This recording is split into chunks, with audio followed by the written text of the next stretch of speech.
Hello everyone, I hope you all are doing great. आज के इस लेक्चर में हम देखेंगे एफ डब्ल्यू टेलर के scientific principles. He was a mechanical engineer by profession.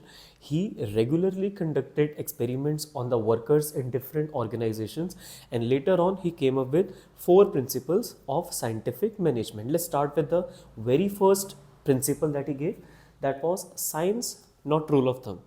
He saw that in many of the organization managers were taking decisions with the rule of thumb. Basically वो workers को कभी भी किसी भी काम के लिए हाँ बोल देते थे, कभी भी ना बोल देते थे। तो टेलर ने कहा this is rule of thumb. Rule of thumb basically means आपको डिसीजन करेक्ट लग रहा है, थम अप कर दिया, आपको डिसीजन गलत लग रहा है, थम्स डाउन कर दिया। ऐसा मत करो, टेलर ने बोला। टेलर ने कहा हर एक चीज़ को करने का बेस्ट पॉसिबल मेथड आइडेंटिफाई करो, वर्कर्स को जस्टिफिकेशन दो कि आप उनको हाँ बोल रहे हो तो क्यों, ना बोल रहे हो तो क्यों, उनको काम करने का साइंटिफिक तरीका समझाओ। Not rule of thumb, not hit and trial method. इससे कन्फ्यूजन ज़्यादा होगी, एक्सीडेंट ज़्यादा होंगे, कंपनी को नुकसान ज़्यादा होगा। तो हर एक फैसले के पीछे जो मैनेजर्स लेंगे साइंस इन्वॉल्व होनी चाहिए, लॉजिक अप्लाई होना चाहिए रेदर देन ब्लाइंड फेथ और हिट एंड ट्रायल अप्रोच।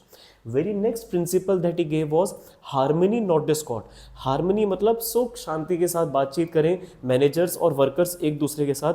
लड़ाई झगड़े से ना तो मैनेजर्स का कुछ काम बनेगा ना वर्कर्स का कुछ काम बनेगा। दोनों को म्यूचुअल अग्रीमेंट के साथ एक दूसरे की बात सुननी है, दैट इज हार्मनी।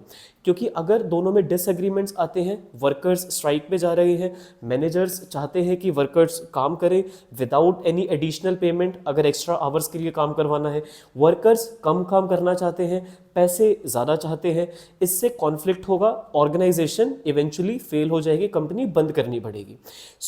आप लोगों को पता है जापान में अगर वर्कर्स को स्ट्राइक पे जाना होता है तो वो अपने हैंड पे एक ब्लैक कलर का बैज बांध लेते हैं, एक्स्ट्रा आवर्स के लिए काम करते हैं ताकि उस कंपनी के जो मैनेजर्स हैं उनको सिंपैथी आए, तरस आए कि यार ये एक्स्ट्रा काम कर रहे हैं तो इनको एक्स्ट्रा वेजेस मिलनी चाहिए, डिजर्व करते हैं। ये हार्मनी है, सुख शांति है। और कुछ कंट्रीज हैं जहां पर वर्कर्स स्ट्राइक पे चले जाते हैं और कहते हैं हम जब तक काम नहीं करेंगे तब तक हमारी वेजेस नहीं बढ़ जाती। ये डिस्कॉर्ड है, ये डिसएग्रीमेंट है, this is not harmony.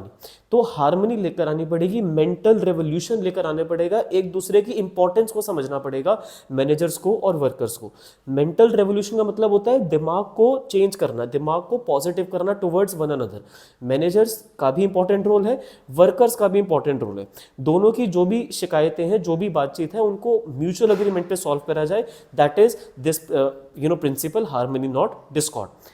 Let's talk about the very third principle that he come up with, that was cooperation not individualism. He basically emphasized workers और मैनेजर को एक दूसरे के साथ कोऑपरेट करना है। जो भी टर्म्स एंड कंडीशंस है उनको बात करो और फिर उन पे लिव अप टू करो। अगर वर्कर्स कोई सजेशन देते हैं मैनेजर्स को तो मैनेजर को उसके लिए उनको रिवॉर्ड देना चाहिए अगर उनको कुछ उससे बेनिफिट मिलता है तो। अगर कोई कमिटमेंट करी है मैनेजर्स ने वर्कर्स को तो उसको पूरा करना मैनेजर्स की रिस्पॉन्सिबिलिटी है। वर्कर्स एक्स्ट्रा आवर्स काम करते हैं ताकि कंपनी का बेनिफिट हो, तो जो प्रॉफिट्स होंगे वो मैनेजर्स को शेयर करने चाहिए वर्कर्स के साथ। तो जब म्यूचुअल अग्रीमेंट हार्मनी की स्टेज पे हो चुकी है, उसको फॉलो करने का काम number 3, cooperation not individualism. Workers को इंडिविजुअली अपने बारे में नहीं सोचना, मैनेजर्स को इंडिविजुअली अपने बारे में नहीं सोचना। काफ़ी बार स्टूडेंट्स ना कंफ्यूज हो जाते हैं कि सर हार्मनी में और कॉपरेशन में डिफरेंस क्या है। हार्मनी बेटा होती है जब आप वर्कर्स और मैनेजर्स के बीच में बातचीत हो रही है, जब वो अग्रीमेंट पर आ रहे हैं।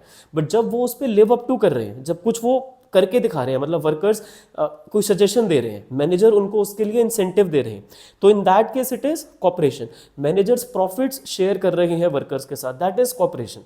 ठीक है, तो जब उस पर एग्जीक्यूट करते हो, लिव अप टू करते हो, एक्शन लेते हो, तो आप कॉपरेट कर रहे हो। जब आप लड़ाई झगड़े की जगह, क्लास कॉन्फ्लिक्ट की जगह माइंड से पॉजिटिवली काम करते हो तो वो हार्मनी होता है। Fine. Very last principle given by Taylor was development of each and every personal to his greatest efficiency and prosperity. आप जब भी ऑर्गेनाइजेशन में वर्कर्स को सेलेक्ट करो ना तो साइंटिफिक तरीके से पहले तो लेकर आओ। ऐसे नहीं रैंडमली किसी ने भी अप्लाई कर दिया और आपने उसको सेलेक्ट कर लिया। हर एक पर्सन किसी भी जॉब के लिए फिजिकली, मेंटली और नॉलेज वाइज स्किल्ड नहीं होता, तो you have to put right person on the right job. पहली बात तो ये। दूसरी बात, जब एक पर्सन फिट हो गया तो उसकी प्रॉपर ट्रेनिंग एंड डेवलपमेंट पे ध्यान दो ताकि वो उस लेवल तक जाए जहां तक वो डिजर्व करता है। राइट। अब आपकी ऑर्गेनाइजेशन में एक वर्कर ने ज्वाइन करा एज अ क्लर्क, ठीक है, उसको इतना एक्सपीरियंस नहीं था बट उसमें पैशन था, तो आप उसकी ट्रेनिंग एंड डेवलपमेंट करवा के उसको मिडिल लेवल मैनेजर तक लेके जाने की कोशिश करो। अभी वो बॉटम लेवल पर आया है, उसको मिडिल लेवल तक लेकर जाओ। That's what Taylor wanted, that scientifically पहले सिलेक्ट करो वर्कर को, फिर उसकी डेवलपमेंट पे भी ध्यान दो, तभी ऑर्गेनाइजेशन को बेनिफिट होगा। देखो भाई, डेवलपमेंट आप आज कर रहे हो, बेनिफिट आपको उसका फ्यूचर में मिलेगा। वर्कर जब ट्रेनिंग लेगा, डेवलप करेगा, उसके करियर के लिए भी अच्छा है और ऑर्गेनाइजेशन के लिए भी उतना ही अच्छा है। That's what Taylor believe. तो ये जो चारों प्रिंसिपल्स टेलर ने दिए हैं, ये बेसिकली फैक्ट्री मैनेजमेंट के लिए ज़्यादातर केसेस में अप्लाई होते हैं, जहाँ पर एक सुपरवाइजरी लेवल का और वर्कर्स का रिलेशनशिप आ जाता है, क्योंकि सुपरवाइजर्स ही वर्कर्स को मॉनिटर करते हैं रेगुलरली।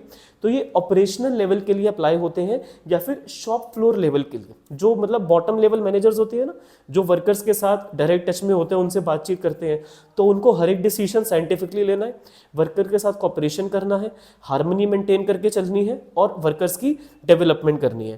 पहले हार्मनी होगी, ये सेकंड होगा, फिर उसके लेटर कॉपरेशन भी करना है आपस में, मैनेजर्स को वर्कर्स के साथ और वर्कर्स को मैनेजर के साथ, और मैनेजर्स को वर्कर्स की डेवलपमेंट करनी है। और सबसे पहले हर एक चीज़ का मेथड आइडेंटिफाई करके रखना है कि काम किस तरीके से करना है, हर एक काम के लिए बेस्ट मेथड को आइडेंटिफाई करो।